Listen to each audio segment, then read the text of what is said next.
Kisah Nabi Adam alaihissalam, manusia pertama yang diciptakan Allah Subhanahu wa Ta'ala.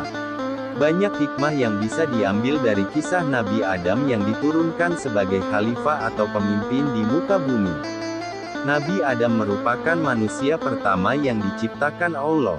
Adam diciptakan untuk menjadi khalifah atau pemimpin di muka bumi. Ada banyak hikmah yang bisa dipetik dari kisah Nabi Adam. Suatu ketika, Allah memberitakan kepada para malaikat bahwa Ia akan menciptakan makhluk dari bangsa manusia. Makhluk ini diciptakan dari tanah di bumi yang nantinya juga akan menjadi khilafah di bumi.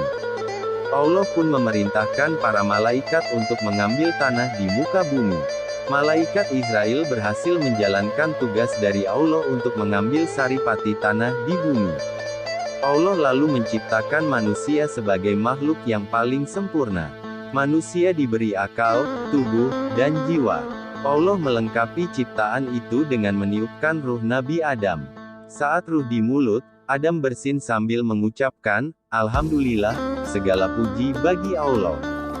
Itulah ucapan pertama dari seorang Adam, manusia pertama di Saga. Allah menyambut ucapan Adam dengan menjawab, "Yarhamukallah, rahmat Allah atasmu."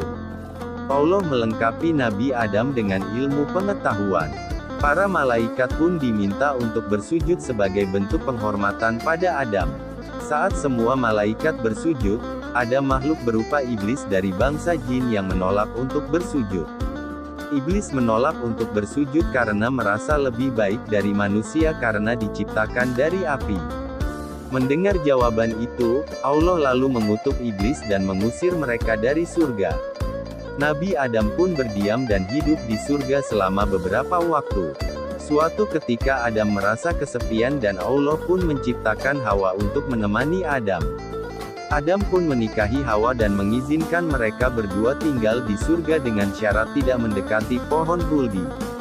Bertahun-tahun Adam dan Hawa mematuhi aturan itu hingga setan perlahan terus mencoba merayu mereka dengan tipu daya. Tipu daya berhasil, Nabi Adam lalu memetik buah pohon tersebut dan memakannya bersama Hawa. Namun, setelah itu Adam dan Hawa langsung dihinggapi rasa bersalah dan aurat mereka tiba-tiba terbuka. Karena melanggar perintah itu, Allah lalu memerintahkan Adam dan Hawa turun ke bumi. Adam dan Hawa diturunkan di tempat yang berbeda. Selama 40 tahun mereka saling mencari dan bertemu di Padang Arafah atau Jabal Rahmah, bukit yang penuh kasih sayang. Saat turun di bumi, Adam meratapi kesalahannya. Adam dan Hawa memohon ampun kepada Allah dengan bertobat. Bumi yang berbeda dibandingkan surga membuat Adam dan Hawa banyak belajar dari berbagai tantangan dan kesulitan. Mulai dari bercocok tanam, beternak, dan melindungi tubuh dari berbagai cuaca. Adam dan Hawa juga membangun keluarga di bumi dengan melahirkan hingga 40 anak. Banyak riwayat yang menyebutkan anak-anak Nabi Adam dan Hawa dilahirkan secara kembar. Sebagai khalifah di bumi, Adam juga diangkat sebagai nabi dan rasul yang bertugas berdakwah di bumi.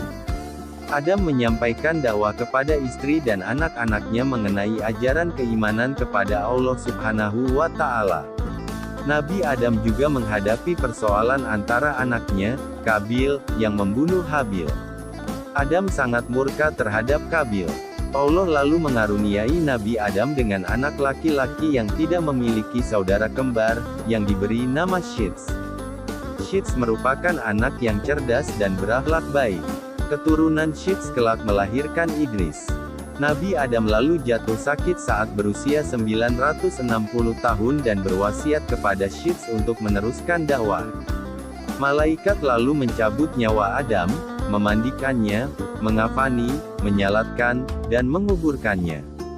Dari kisah Nabi Adam ini terdapat sejumlah hikmah yang bisa diambil. Sebagai manusia, sudah selayaknya kita memahami bahwa iblis adalah musuh yang akan terus menggoda hingga membuat manusia sesat. Tugas manusia adalah melawan godaan setan dan beribadah kepada Allah Subhanahu wa Ta'ala. Allah juga selalu menerima tobat setiap hambanya yang bersungguh-sungguh.